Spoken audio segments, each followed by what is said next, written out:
Whenever I talk to Dan Ikinson here at the Cato Institute, the first line of any podcast that we record for the most part is, so trade is good, right? And I feel like that point actually has to be made over and over and over again, because no matter where we go, we see evidence of policies that indicate that trade is probably bad. And energy is sort of a good example of that. It's a fantastic example of it. And in fact, what's so interesting about energy trade in the United States is that it even is supported by the kind of mercantilist views that exports are good. We, due to the amazing shale revolution that the United States has witnessed in the last 10 years, we are poised to become a net energy exporter for the first time in decades.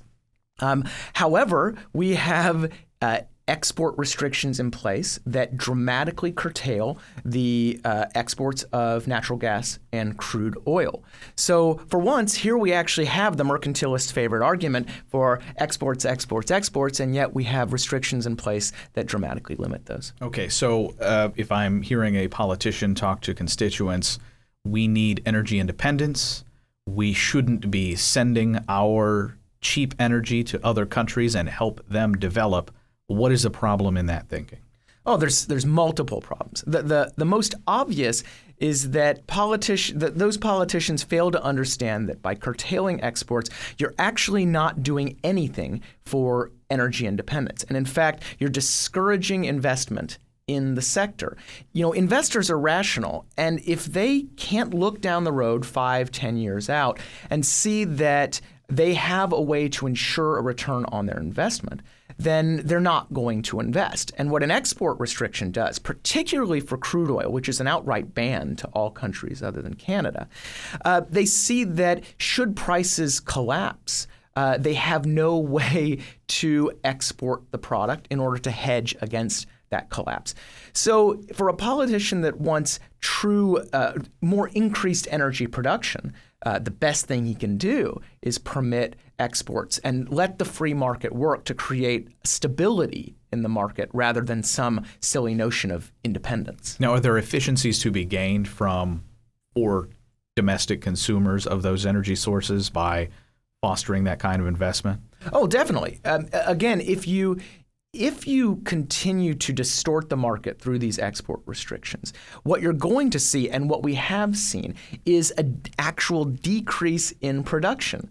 So yes, there will be a short-term price collapse that can benefit certain consumers. But in the longer term, which I know politicians never think of the longer term, you're actually going to have prices above the levels they would have been had we permitted free trade in the product. So consumers get a little bit of a sugar high, but they face a pretty serious hangover. You mentioned Canada, which is the U.S. #1 trading partner, I think, still. But we also have restrictions on the degree to which energy can be shipped among U.S. states. Yes. And what is the point of that?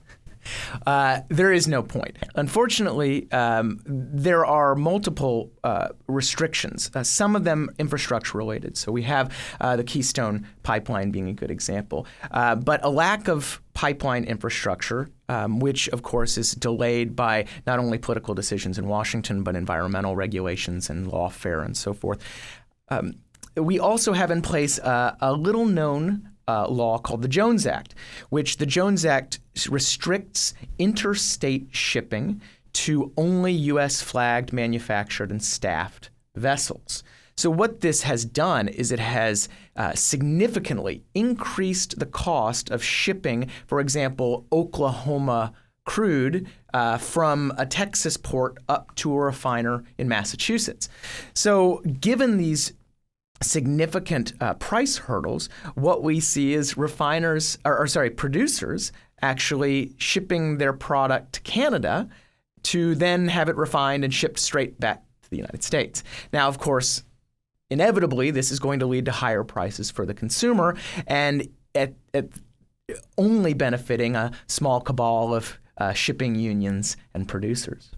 What is the response to these kinds of restrictions from domestic producers? Well, producers, being rational actors and not policy wonks, are just looking for the easiest way to continue to run a profitable enterprise. And right now, unfortunately, the best way to do that is to spend a few $100 million building mini refineries.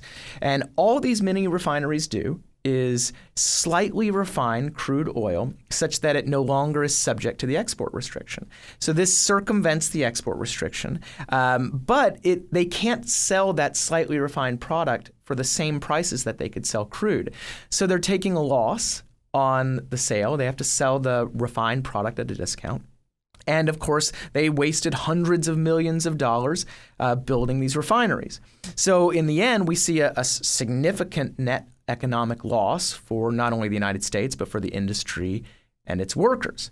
Now, politically, the problem, of course, is once these guys have expended hundreds of millions of dollars to build these refineries, they're not going to actually advocate the elimination of the export restrictions because it's an excellent barrier to their competition. So we see consumers getting shafted twice. Not only do they pay higher prices in the short term, but they're unfortunately ensured no reform of the system in the long term.